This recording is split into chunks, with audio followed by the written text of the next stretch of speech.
So if my timeline is correct, roughly the beginning of March, I've noticed people panicking and buying up toilet paper and basically getting into fights, fist fights for over toilet paper.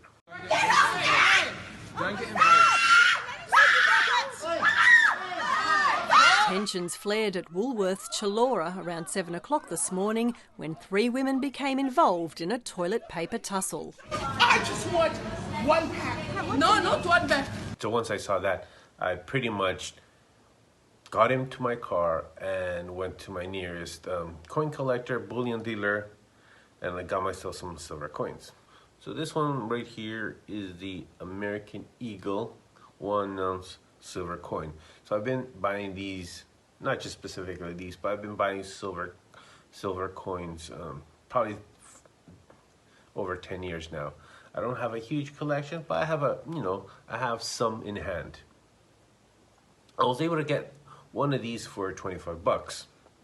Now the market price for this is really, I believe it's like $17.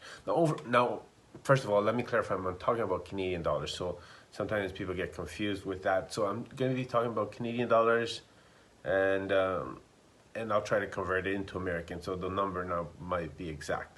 So let's say this I bought for 25 Canadian, it'll be roughly 20 American, maybe a little less. Now the market price at that moment I bought it was probably at 19 or 20 Canadian, and it will probably be at 17 USA. So let's stick to Canadian. So I bought this for 25 bucks, pretty much each one of these. So this was beginning of March. Second week of March, this went up a lot. So most of the bullion dealers were not willing to part with it with no less than $30. As time progressed, it was really hard to find any kind of silver coin, especially these American Eagles and the Canadian Maple Leaf one. And as time progressed, these coins have doubled. Some of these sites where you can buy these coins are basically out of stock. They're closed because of the whole virus thing, and it's been challenged to get more.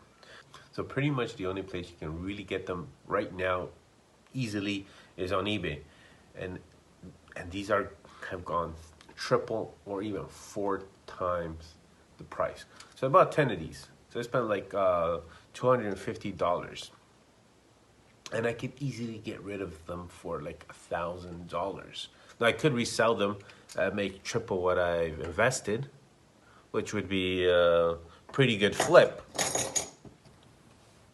But the idea is these things hold their value, and how the American government and Canadian government are just handing these out to everyone.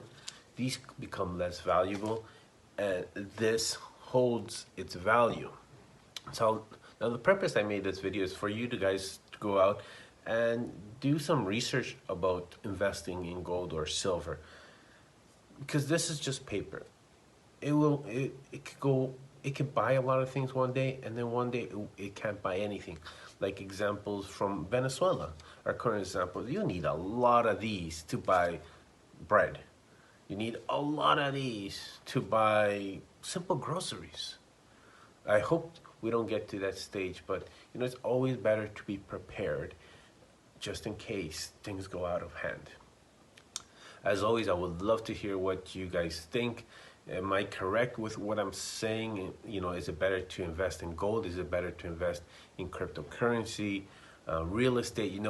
Right now I'm just really trying to figure things out and trying to make the best move possible to secure my family's wealth and well-being, I guess.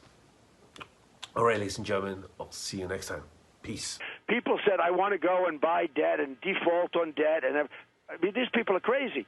This is the United States government. First of all, you never have to default because you print the money. I hate to tell you, okay? So there's never a default. The United States can pay any debt it has because we can always print money to do that. So there is zero probability of default.